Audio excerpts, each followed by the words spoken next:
Bonsoir à toutes et à tous. Bienvenue sur El Magharibiya pour ce nouveau numéro de Microscope. Soyez les bienvenus. Merci pour votre fidélité. Sans plus tarder, dans quelques instants, avec nos invités, nous allons revenir sur ce 7 septembre 2024, élection présidentielle.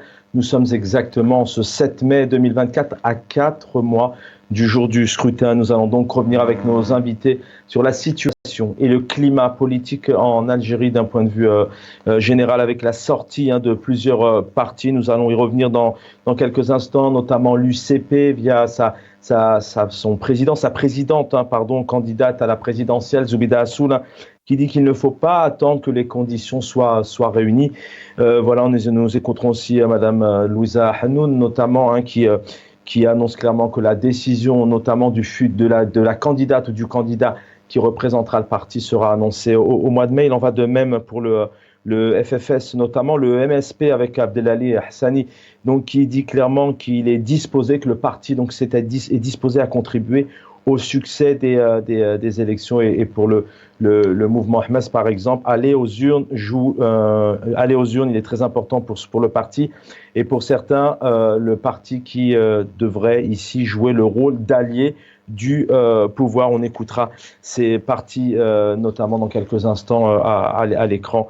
Nous reviendrons sur la situation et le climat politique en Algérie depuis ce 12-12-2019, en plein Hirak. Donc les élections ont, malgré le rejet du peuple, malgré le boycott du peuple, les dernières présidentielles ont eu lieu avec au pouvoir aujourd'hui Abdelmadjid Tebboune, maintenant depuis le 12-12-2019. Allez, sans plus tarder, nos invités que nous allons saluer. Il est avec nous, Maître Aïssa Rahmoun. Bonsoir, vous êtes vice-président de la Fédération internationale des droits humains. Bonsoir. Chaban, merci pour l'invitation. Bonsoir aux téléspectateurs. Merci d'être avec nous. Abdelrahim Moussawer, enseignant, formateur, militant politique. Il est avec nous. Abdelrahim Moussawer, bienvenue. Bonsoir à Monsieur Rahmoun, aux invités de Magharibiya, toute l'équipe technique, et puis je salue notre peuple algérien, qu'il soit en Algérie ou à l'étranger. Merci pour cette invitation. Merci infiniment.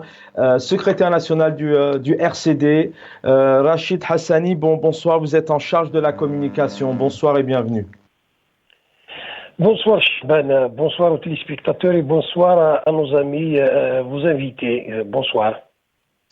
Rachid Hassani, je vais commencer par vous, peut-être avant bien évidemment de vous demander une nouvelle fois et de revenir sur la position du RCD concernant cette échéance électorale. Qui dit élection dit aussi scrutin. Qui dit scrutin, c'est-à-dire donner envie au peuple, aux Algériens et aux Algériens de se rendre dans les urnes, c'est-à-dire qu'au préalable, auparavant, il devrait y avoir tout un climat démocratique, d'ouverture, d'envie aussi, d'engouement du peuple. Le climat aujourd'hui, le climat politique en Algérie. Alors, on va parler des partis politiques ce soir, effectivement, de certaines personnalités politiques, mais dans tout ça, le plus important, que dit le peuple? Que ressentez-vous aujourd'hui? Alors nous, on sait que les médias, malheureusement, sont totalement hermétiques, fermés. Il n'y a pas de débat, notamment au sein des médias. Le climat politique, Rachid Hassani. C'est très simple.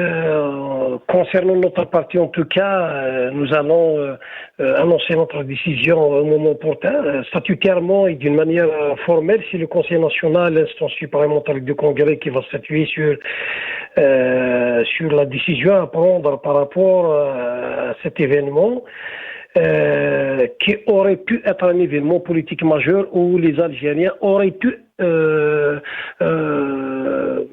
été associés à la prise de décision, à décider par rapport à leur avenir, par rapport à leur gouvernement, par rapport au chef de l'État qui va prendre les rênes du pouvoir pour les prochaines 5 années.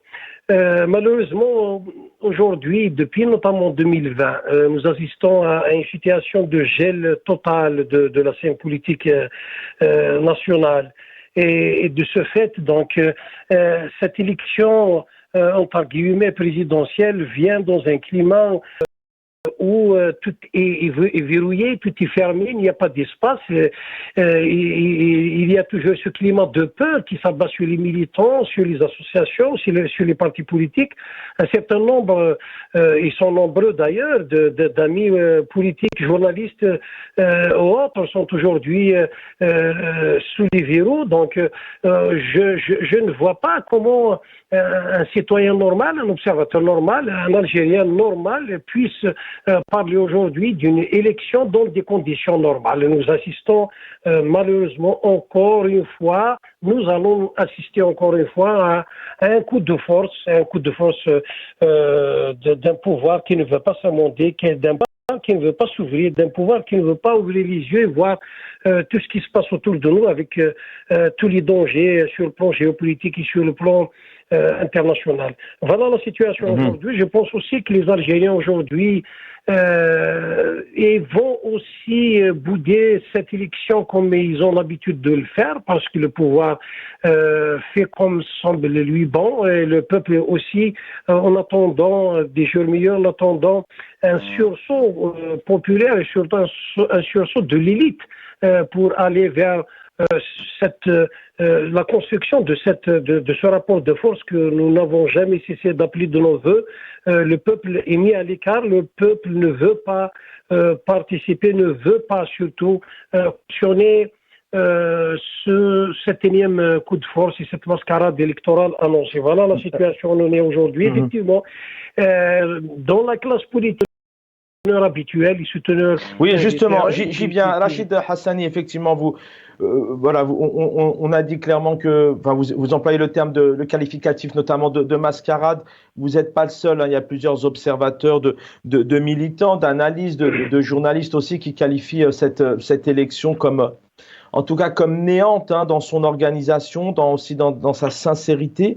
Mais dans tout ça, comment vous expliquez, alors sans spécialement, sauf si vous le souhaitez bien évidemment, entrer sur les exemples de certains partis, certaines femmes et certains hommes politiques, mais comment vous expliquez tout de même qu'il y a un certain engouement, hein, il y a une petite attractivité, certains donc n'hésitent pas à faire des éloges sur éloges du président actuel et du pouvoir actuel, certains comme Ben Grina et pour Elbina, il va avec courtoisie. Comment vous expliquez un peu toutes ces sorties? Certains vont aux élections et d'autres sont plutôt attirés par le travail du pouvoir actuel. Eh bien, c'est très simple. Dans la classe politique, ou ce qui est appelé classe politique en Algérie, nous avons ces partis souteneurs, comme je vous ai dit, quel que soit celui qui est là, parce que légitimement, la cohérence politique voudrait que c'est-à-dire ceux qui sont passés déjà de Aïssaba, qui étaient avec la Aïssaba, qui ont soutenu la Aïssaba, et présentement, ils sont en train de soutenir un autre chef de l'État, un autre régime, sans qu'il y ait changement, sans qu'il y ait quoi que ce soit. Donc, ce sont des souteneurs habituels. Ils ont été là avec Chadli, ils étaient avec Zerouel, ils étaient avec Bouteflika, ils sont aujourd'hui avec Tebboune. Ils sont là, c'est les partis politiques du pouvoir qui à la limite, ils sont là et ils soutiennent tout ce qui vient du pouvoir, qu'il soit bon, qu'il soit mauvais. En tout cas, c'est des gens c'est des partis politiques qui n'ont pas qui n'ont pas d'autonomie de décision, qui n'ont pas de tradition de militantisme. Donc, ils sont là, c'est ce qu'on appelle communément les partis du pouvoir. Il y a aussi dans la classe politique ces partis ces personnalités qui sont des personnalités du système du pouvoir, mais qui sont détachées dans l'opposition, justement pour éventuellement polluer la scène et pour aussi jouer un rôle à l'occasion des échéances électorales. Il y a aussi ceux qui certainement par bonne foi pensent qu'ils peuvent influencer sur les événements, pensent par bonne foi qu'ils peuvent participer à la construction du pays de cette manière.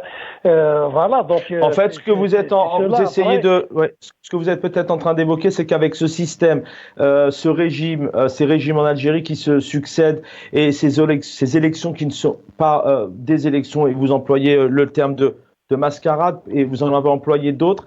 Ça veut dire que tous ces partis politiques qui se disent pourquoi pas on y va, soit ils ont un voile sur les yeux, soit il y a peut-être manipulation derrière, soit il y a peut-être aussi prise d'intérêt par la suite.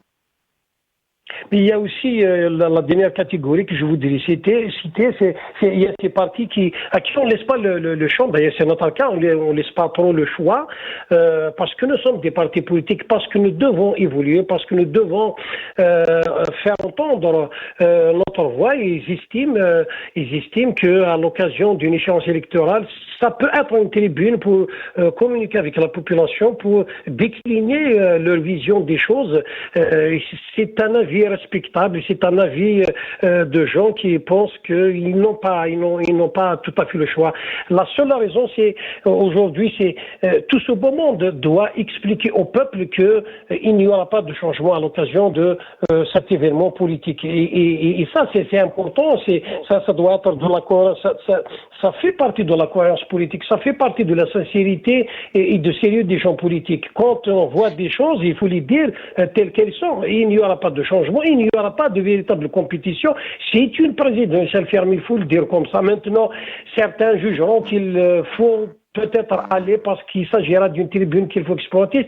C'est compréhensible, c'est légitime aussi, mais il faut expliquer, dire la vérité au peuple et ne pas vendre du vent et vendre des illusions qui... Alors le peuple... Oui, dire la vérité au peuple. Je vais juste citer notamment Monsieur Aouchiche pour le premier secrétaire du FFS qui s'est exprimé. Il dit clairement voilà, la priorité pour le FFS reste le rétablissement de la confiance. Donc dire la vérité, une contribution visant à faire sortir le pays de l'impasse chronique dans laquelle il se trouve. Qu'est-ce qu'on dit alors demain aux Algériens? On a compris, vous venez d'en parler, on va en parler avec nos invités et revenir un peu sur ce système en Algérie actuel. On a vu l'amendement, mon confrère Nasser en parlait hier soir, sur l'amendement du code pénal qui est qualifié aujourd'hui de loi clairement assumée de liberticide. Alors qu'est-ce que fait le peuple algérien demain? Comment selon vous il doit se positionner un peu dans ce... Aller voter, effectivement, il n'y a pas de clarté, de confiance. Faire confiance à nouveau, ça ne va pas arranger les choses. Comment il peut se positionner dans ce système à l'avenir? Le peuple attend l'occasion, le peuple attend ce que va dire son élite politique, universitaire, syndicale. C'est l'élite qui doit réagir, c'est l'élite qui doit montrer le chemin. En tout cas, pour ceux qui considèrent que chaque parti politique, en tout cas, il a la latitude, il a la liberté de choisir son coin, il a la liberté de choisir ses options, mais en tout cas, en politique aussi, il faut être cohérent. On ne peut pas en même temps tendre la perche au pouvoir au moment où il était tout près de l'effondrement et puis venir aujourd'hui dire que il faut chercher la solution et il faut chercher le consensus national. Voilà la vérité aujourd'hui. Nos politiques gagneraient à être un peu cohérents, gagneraient à être beaucoup plus du côté du peuple que du côté du pouvoir. Nos partis politiques gagneraient à ne pas être soumis justement aux désirata et aux dictats de ce pouvoir. Nos partis politiques gagneraient justement à chercher les passerelles entre toutes les forces vives de ce pays. Ils gagneraient aussi à être cohérents, à dire la vérité au peuple. Rachid Hassani, merci d'avoir été avec nous. Vous êtes secrétaire national du RCD. Vous êtes en Algérie en charge de la communication. Merci de nous avoir donné votre point de vue. On va écouter Zoubida Assoul dans un instant, mais voilà, juste pour terminer sur Youssef Aouchiche, qui est ce premier secrétaire du FFS, qui a estimé que la décision de son parti sur la présidentielle du 7 septembre ira dans le sens de l'intérêt national et sera conforme aux objectifs fixés par les résolutions du 6e congrès. Cette démarche repose, donc toujours selon M. Aouchiche, sur la philosophie du dialogue inclusif. Voilà, donc des mots qui reviennent, la confiance, le dialogue inclusif, la réhabilitation de l'action politique et du débat publique en vue de l'achèvement donc du projet national. On va écouter Madame Zoubida Assoul qui dit clairement que dans les conditions actuelles, il ne faut pas attendre les conditions, il faut foncer vers les élections. Vous me donnez l'occasion de le redire. Si on doit attendre les conditions idéales, on n'a aucune garantie de les avoir un jour, si on observe le comportement du pouvoir en place. C'est clair qu'aujourd'hui, on vit malheureusement une régression significative, pour ne pas dire inédite, sur le plan des libertés. Toutes les libertés, sans exception. Maintenant, nous, en tant que politiques, si on doit attendre les conditions idéales, comme je vous disais, ben on ne fera jamais rien. À ce moment-là, ce n'est pas la peine qu'on se dise on est des politiques, parce que la politique aussi, c'est l'art du possible. C'est d'essayer à chaque fois de tenter, d'essayer de proposer, d'être toujours dans l'action politique au lieu d'être dans l'attentisme. L'attentisme ne donne rien. Moi, je préfère être dans l'action. Le climat et la situation politique en Algérie à 4 mois des présidentielles qui auront lieu donc le 7 septembre prochain. Avec nous, Maître Rahmoun, vice-président de la FIDH.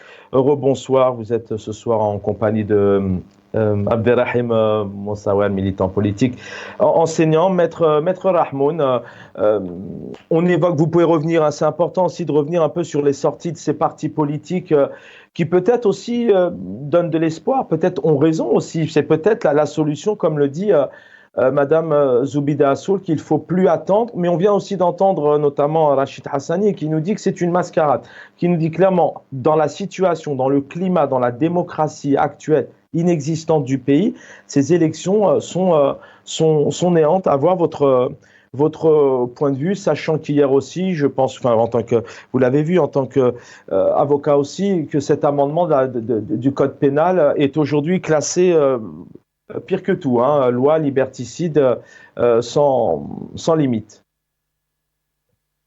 Écoutez, Chaban, dans une élection, dans une consultation électorale, toutes les consultations électorales, ça obéit à une règle, des règles juridiques, des mécanismes juridiques, un environnement politique, une ambiance politique qui fait que l'expression populaire et le mandat populaire s'exercent à travers ce processus. Force est de constater aujourd'hui,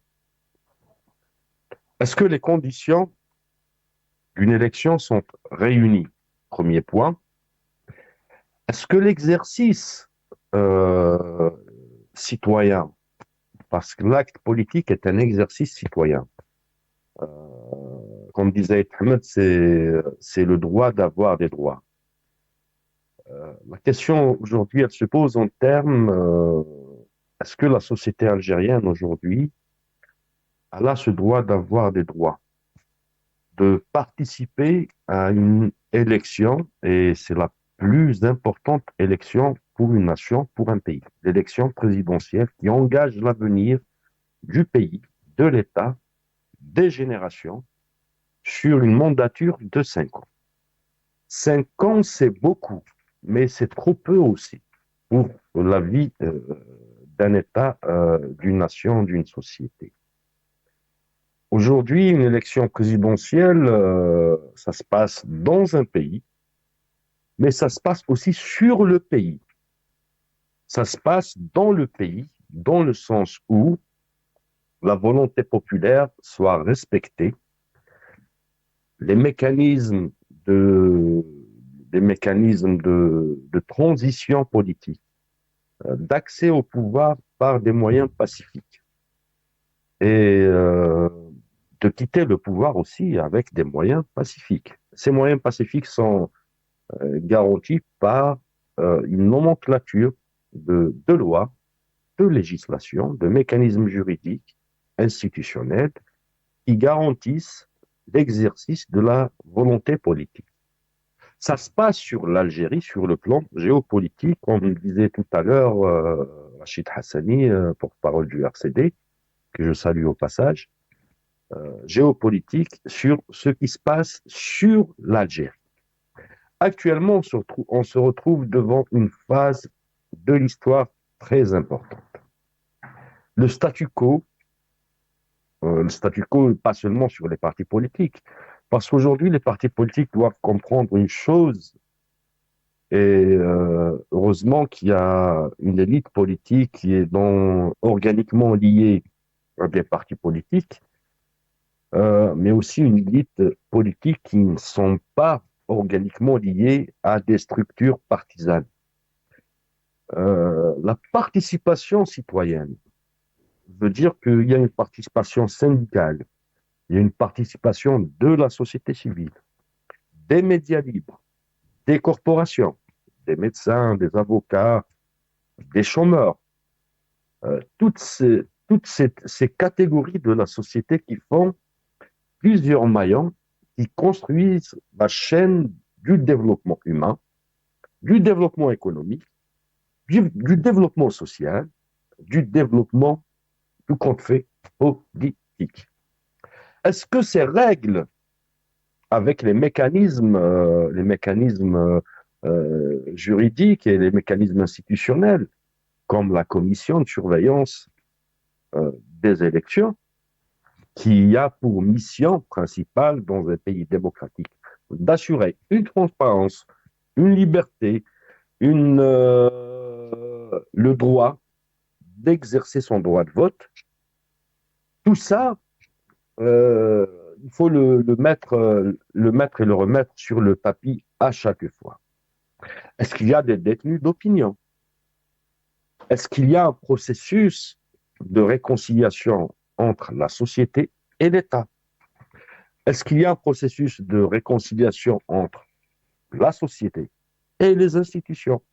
Est-ce que la place de la société civile dans le processus de surveillance des élections est consacrée? Vous voyez, dans tous les pays du monde qui sont dans le standard démocratique, même si la démocratie aujourd'hui dans le monde, elle est remise en cause, mais ça reste le standard qui est le plus... Et en amont, toutes les problématiques que vous venez de poser, vraiment, selon vous, depuis quelques années, notamment depuis 2019, on rappelle que le peuple était dans la rue, à un changement de système, à la sortie de certains partis politiques. Ces questions, vous répondez oui ou non. Est-ce que toutes ces conditions sont réunies aujourd'hui en Algérie? Les conditions ne sont jamais réunies, parce que là, il faut pas confondre entre régime et système. Depuis l'indépendance, on a eu un seul régime.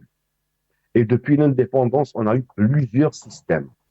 Aujourd'hui, tout le monde s'accorde à dire, du moins du côté de la société civile dont je fais partie, qu'aucune condition de réussite d'une élection libre, transparente, mais surtout démocratique, ne sont réunies, ni sur le plan des élections au niveau basique, au niveau de la base qui sont les APC, ni les APIWI, ni l'APN, ni la présidentielle qui est l'événement le plus important pour une société, ne sont réunis.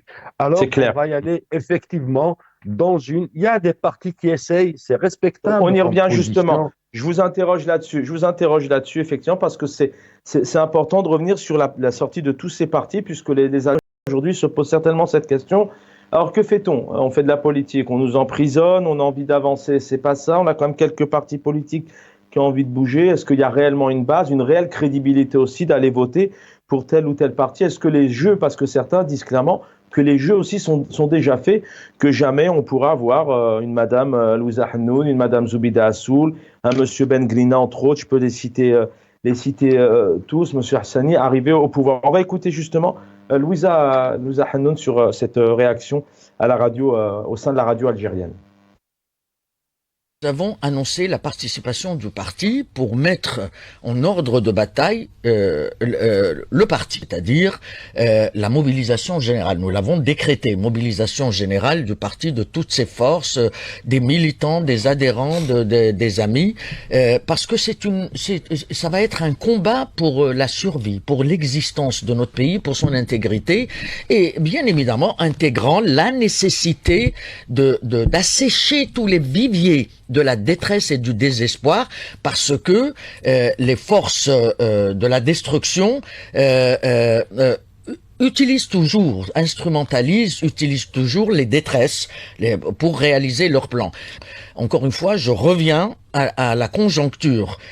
Dans une situation normale, ça fait déjà longtemps que j'ai dit, personnellement, les élections, j'en ai par-dessus la tête, d'accord?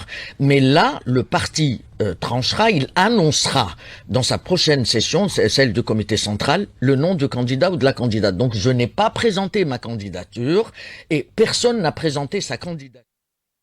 Voilà, une réponse donc de la candidate ou du futur candidat pour le Parti des travailleurs, représenté ici par Madame Hanoun. Alors, à la fois, dans l'interview, elle nous dit clairement qu'il faut réhabiliter les partis politiques, leur redonner leur rôle, mais aussi elle dit clairement que l'étau, depuis notre rencontre, je cite, avec Monsieur le Président, l'étau c'est desserré. Voilà, donc les choses vont plus ou moins bien.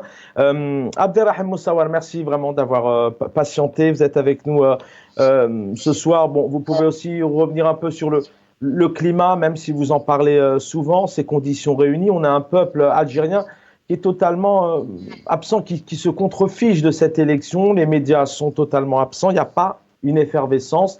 Un engouement en Algérie, vous pouvez réagir là-dessus. Et puis maintenant, on avance tout de même. On est à 4 mois. Il y a la sortie de ces partis. Il y a aussi je le disais tout à l'heure, le parti Hams, donc qui est dit aller aux urnes. Il faut le faire. Abdelali Hassani pour le MSP qui dit que aussi il est disposé tout de même à contribuer au succès de ce rendez-vous. Abderrahim Moussawar. La conjoncture ou le temps, c'est aussi celui des hommages et des commémorations. Nous sommes la veille du 8 mai 2024, ce qui nous rappelle une date historique très chère au peuple algérien, marquée de sacrifices, marquée par un génocide qui a été perpétré par la France coloniale le 8 mai 1945, Kharata, Stef également, mais au-delà de ces 3 villes, d'autres villes qui ont été martyrisées, qui ont payé cher, bien sûr, leur volonté de se débarrasser de la colonisation et de construire un État souverain, un État libre, un pays indépendant. À écouter la responsable politique qui vient de passer à l'écran, qui reprend exactement les mêmes propos qui ont été tenus depuis l'indépendance jusqu'à aujourd'hui, jusqu'à demain d'ailleurs. À chaque fois, on nous parlera des conditions géographiques, géopolitiques, on nous parlera des dangers qui guettent sur l'Algérie, on nous parlera de la situation géopolitique épineuse, à la fois épineuse, dangereuse, mais décisive pour la souveraineté, la sécurité de notre pays. Mais j'ai envie de rappeler juste un point très important à mon sens, c'est que ce pouvoir en Algérie, ce système néocolonial qui détient les clés de toutes les institutions, qui détient les clés du pouvoir et qui mène une politique militaro-policière sur un peuple des plus pacifistes au monde, nous lui rappelons seulement que le peuple détient aussi la clé de la souveraineté, la clé du pacifisme et la clé de la fraternité.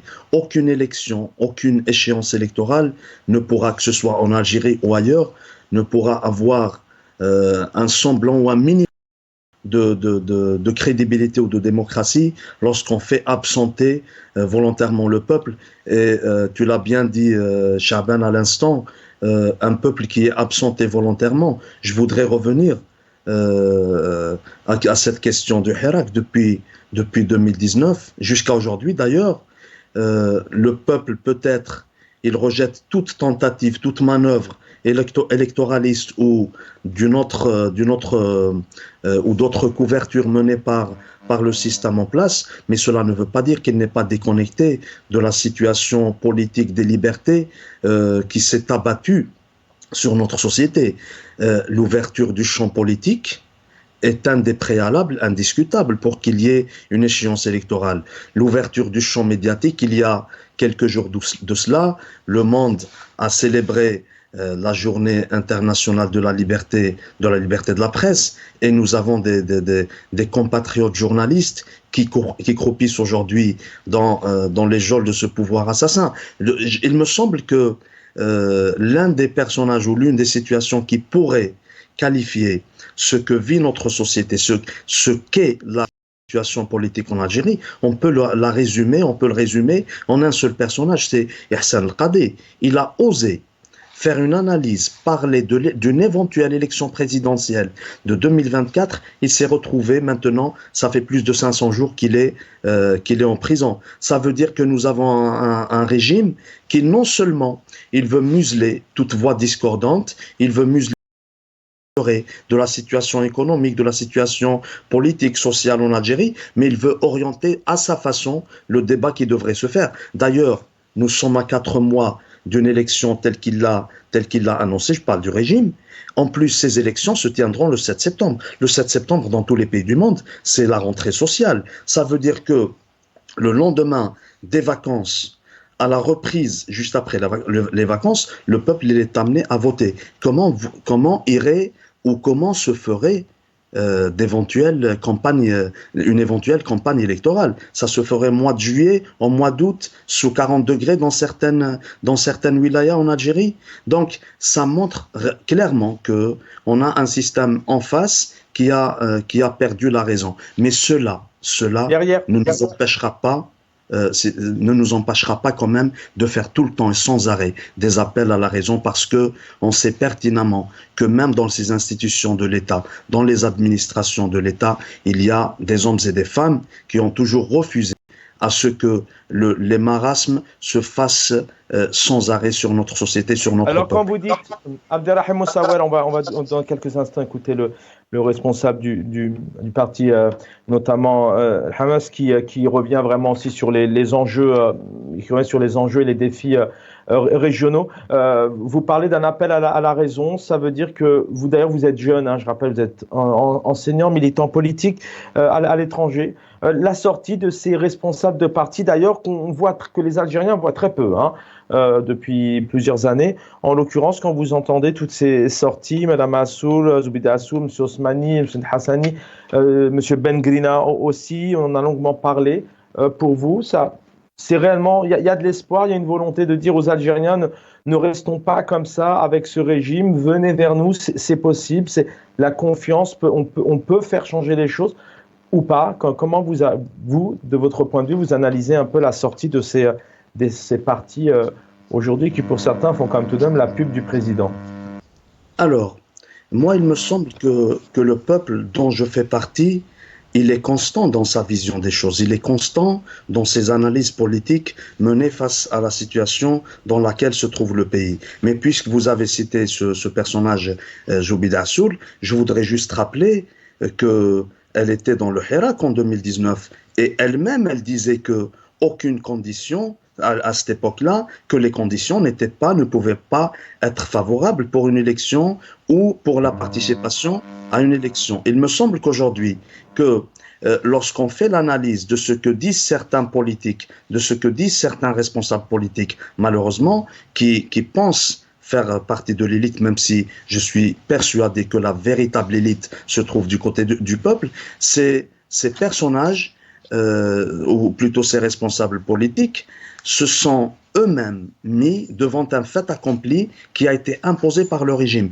Et malheureusement, ce fait accompli, c'est quoi? C'est la répression, c'est les emprisonnements abusifs, c'est les arrestations arbitraires. Et au lieu de dénoncer la fermeture du champ politique et du champ médiatique, on vient nous chanter aujourd'hui la possibilité de changer peut-être de l'intérieur du régime.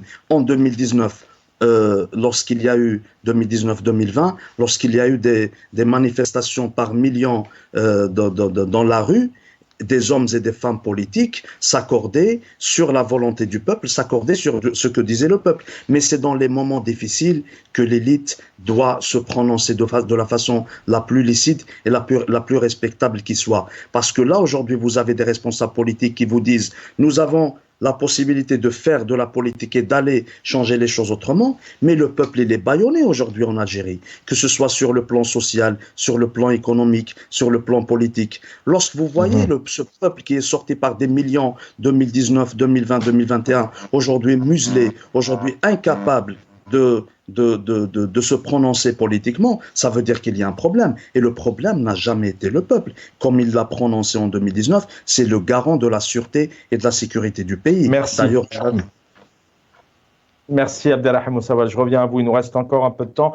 On va d'abord entendre Maître Rahmoun avec nous. Aïssa Rahmoun est présent ce soir. Vous commenciez tout à l'heure à revenir effectivement sur la situation politique, l'exercice politique actuel. Alors on a compris effectivement qu'il y a ce peuple qui n'est pas du tout attiré, il n'y a pas cette attractivité, il y a cette, voilà, cette volonté d'aller militer, sachant que je rappelle qu'hier, donc, l'amendement du code pénal, notamment si je ne me trompe pas avec l'alinéa 96, où vraiment tout fly vidéo, audio sorti qui nuirait notamment donc à l'État pour engendrer de grosses conséquences en termes notamment de sentences. Mais à la fois, voilà, qu'est-ce qu'on peut dire aujourd'hui aux Algériens, aux Algériennes qui voient tout de même ces quelques sorties. Certains disent, voilà, il faut y aller, il faut foncer, on ne peut pas rester comme ça. D'autres disent, mais non, parce que les jeux sont déjà faits. Comment vous analysez ces partis politiques divers et variés qui font leur sarcasme? Certains vont même annoncer des candidats ou des candidates. Écoutez, ça revient juste à la question de l'exercice de la citoyenneté. L'exercice de la citoyenneté, c'est pas le propre des partis politiques. Il faut dire que les partis politiques sont un segment, un corps dans un pays qui anime un débat, qui cherche à avoir le pouvoir. Force est de constater qu'en Algérie, aujourd'hui, les partis politiques, c'est dommage, c'est pas de leur faute. Ils sont réduits, que va-t-on dire du prestigieux FLN historique, qui aujourd'hui réduit à une image, à une caricature, qui est un comité de soutien de la décision de l'état-major de l'armée. Que va-t-on dire aujourd'hui des partis de l'opposition? Faut pas tirer sur les ambulances aussi, hein.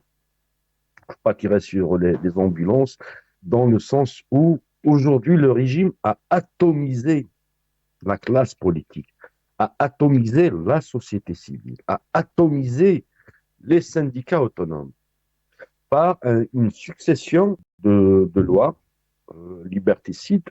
On s'accorde tous à dire, on est tous d'accord sur ça. Le problème, il n'est pas dans la compréhension de la volonté du régime. Aujourd'hui, le régime, il sait ce qu'il veut. Il veut se maintenir par tous les moyens. La question qui se pose aujourd'hui, pour toutes ces minorités éparpillées, que ce soit la société civile, les partis politiques, les syndicats, les intellectuels, les hommes et les femmes du monde culturel, et les académiciens, les artistes, etc. Cette prise de conscience est très loin de ce que l'esprit de novembre, l'esprit de la Soumane, l'esprit de Tamazra, l'esprit de... Vous voyez, tout ce qu'on a construit, tout ce cumul historique que le peuple algérien a généré à travers le Hirak. On a vu dans le Hirak des messages très importants, les messages les plus importants pour une société, qui est la société algérienne. Aujourd'hui, la notion du peuple aussi, il faut la discuter. Il vaut mieux parler de société. Le peuple, c'est aujourd'hui, je ne suis pas tout à fait d'accord de parler de la notion du peuple, mais plutôt de société, parce que la société, elle est traversée par des mouvements, par des réactions, par des effets sociétaux, par une sociologie qui est en pleine mutation. Parce qu'il faut dire aussi que l'Algérie n'est pas coupée du monde. Du moins, les jeunes d'aujourd'hui, ils ne sont pas coupés du monde. Et que cette conscience juvénile qui fait objet de pression, de répression par le régime en place. On voit aujourd'hui dans les universités américaines, dans les universités de l'Europe, ce mouvement extraordinaire de soutien pour le peuple palestinien. Je parle là vraiment du peuple palestinien, parce que c'est deux choses différentes. Il est inconcevable qu'on ne voit pas ça en Algérie. Mais vous avez la réponse, le temps passe vite, mais vous avez la réponse.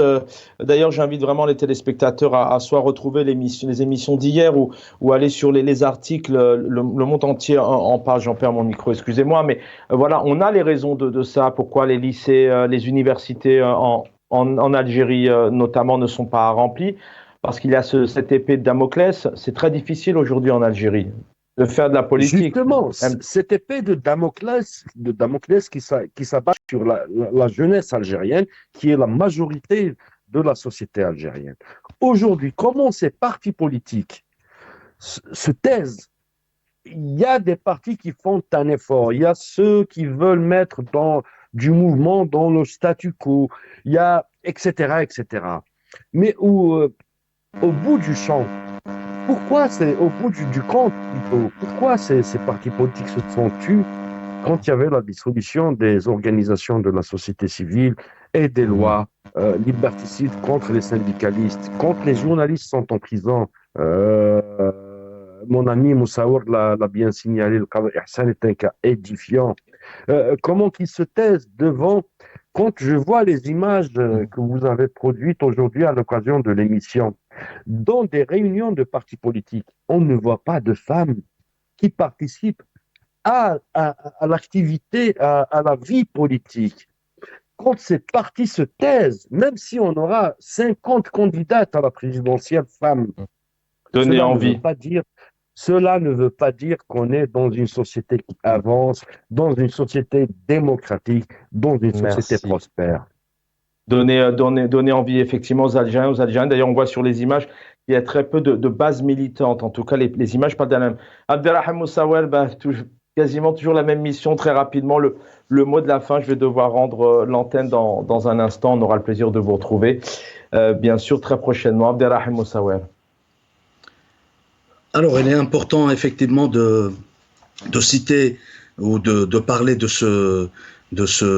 cet enfermement déjà que le système en Algérie veut imposer à notre pays, notamment sur le plan politique, et parce que ça lui permettrait de cacher tous ces marasmes sociaux et économiques. Mais lorsqu'on fait, et c'est là que je termine d'ailleurs, et lorsqu'on fait ce parallèle des 5 dernières années d'un système qui n'a fait que qui a fait du bâillonnement, qui a fait de l'emprisonnement, des arrestations abusives, sa politique face à un peuple qui s'est manifesté pacifiquement, qui a dit tout simplement « nous avons des possibilités, nous avons la possibilité de changer ». C'est pour cela que je voudrais reprendre une phrase que tu as dit tout à l'heure, Chaban. En fait, les jeux ne sont pas faits. Aït Ahmed l'a dit dans les années 90 et les gens du Hirak continuent de le dire aujourd'hui. Les jeux ne sont pas faits, l'espoir n'a pas perdu, l'espoir n'est pas perdu. Donc, face à cette situation de musellement imposée par le système en face, je pense que le silence et la réflexion, la concertation responsable dont fait preuve le peuple algérien nous dira beaucoup de choses dans le futur. Merci infiniment Abderrahim Moussaouel d'avoir été avec nous, nous avoir éclairé. Et puis Maître Issa Rahmoun, merci, vice-président de la Fédération internationale des droits humains, était avec nous aussi. Rachid Hassani pour le RCD. Voilà, et puis on rappelle aux téléspectateurs, aux téléspectatrices qu'à chaque fois, les équipes, la rédaction, on essaye de joindre les différents partis, les différents représentants. Voilà, soit on nous répond pas, soit on essuie des refus. Bon, voilà, on peut se le dire. C'est vrai qu'ici, on essaye de poser toutes les questions que vous vous posez et les questions qui fâchent. Donc, on essaie vraiment à chaque fois d'inviter tous les partis politiques pour leur donner aussi la parole. La parole est à tout le monde au sein d'El Magharibia. Dans un instant, Jamaldine Benchenouf, mon ami et confrère, si je ne me trompe pas, et juste derrière un autre ami et confrère, c'est Jamaldine Taleb. L'équipe en régie, merci infiniment pour le travail que vous faites. Demain soir, j'aurai le plaisir, je l'espère, de vous retrouver. Prenez soin de vous.